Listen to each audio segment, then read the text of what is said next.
ପଶ୍ଚିମ ବଙ୍ଗୋପସାଗରରେ ସୃଷ୍ଟି ଲଘୁଚାପ ପ୍ରଭାବରେ ଶନିବାର ଓ ରବିବାର ରାଜ୍ୟରେ ବିଭିନ୍ନ ସ୍ଥାନରେ ବର୍ଷା ଲାଗି ରହିବ। ଭୁବନେଶ୍ୱର ଆଞ୍ଚଳିକ ପାଣିପାଗ ବିଜ୍ଞାନ କେନ୍ଦ୍ର ସୂଚନା ଅନୁଯାୟୀ ଆଜି କେନ୍ଦୁଝର, ମୟୂରଭଞ୍ଜ, ସୁନ୍ଦରଗଡ଼ ଜିଲ୍ଲାର ବିଭିନ୍ନ ସ୍ଥାନରେ ଅତି ପ୍ରବଳ ବର୍ଷା ସମ୍ଭାବନା ରହିଛି। ସେହିପରି ଝାରସୁଗୁଡ଼ା, ସମ୍ବଲପୁର, ବରଗଡ଼, ଦେବଗଡ଼, ଅନୁଗୁଳ ଓ ଢେଙ୍କାନାଳରେ ମଧ୍ୟ ପ୍ରବଳ ବର୍ଷା ହେବ।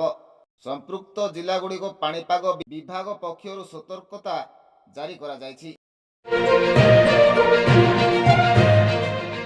ପ୍ରବଳ ବର୍ଷା ସମ୍ଭାବନା ସେହିସବୁ ଜିଲ୍ଲାର ଜିଲ୍ଲାପାଳଙ୍କୁ ସତର୍କ ରହିବା ପାଇଁ ସ୍ୱତନ୍ତ୍ର ରିଲିଫ କମିଶନରଙ୍କୁ ନିର୍ଦ୍ଦେଶ ଦିଆଯାଇଛି।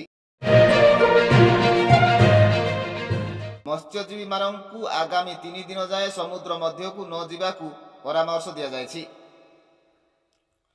ଗତ 24 ଘଣ୍ଟା ମଧ୍ୟରେ ରାଜ୍ୟରେ ବିଭିନ୍ନ ସ୍ଥାନରେ ହାଲୁକାରୁ ମଧ୍ୟମ ଧରଣର ବର୍ଷା ହୋଇଥିବା ବେଳେ 10ଟି ସ୍ଥାନରେ ପ୍ରବଳରୁ ଅତି ପ୍ରବଳ ବର୍ଷା ଓ 3ଟି ସ୍ଥାନରେ ଅତି ପ୍ରବଳ ବର୍ଷା ରେକର୍ଡ କରାଯାଇଥିବାରୁ ଭୁବନେଶ୍ୱର ଆଞ୍ଚଳିକ ପାଣିପାଗ ବିଜ୍ଞାନ କେନ୍ଦ୍ରରୁ ନିର୍ଦ୍ଦେଶନାମା ଜାରି କରାଯାଇଛି।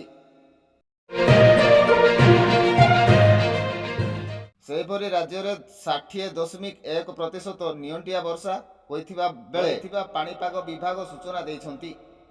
ଚଳିତ ଜୁନ୍ ପହିଲାରୁ ଆଜି ସୁଦ୍ଧା ରାଜ୍ୟରେ ବିଭିନ୍ନ ଅଞ୍ଚଳରେ 141.3 ମିଲିମିଟର ବର୍ଷା ହୋଇଛି। ଏହି ସମୟ ମଧ୍ୟରେ 201.4 ମିଲିମିଟର ବର୍ଷା ଆକଳନ କରାଯାଇଥିଲା।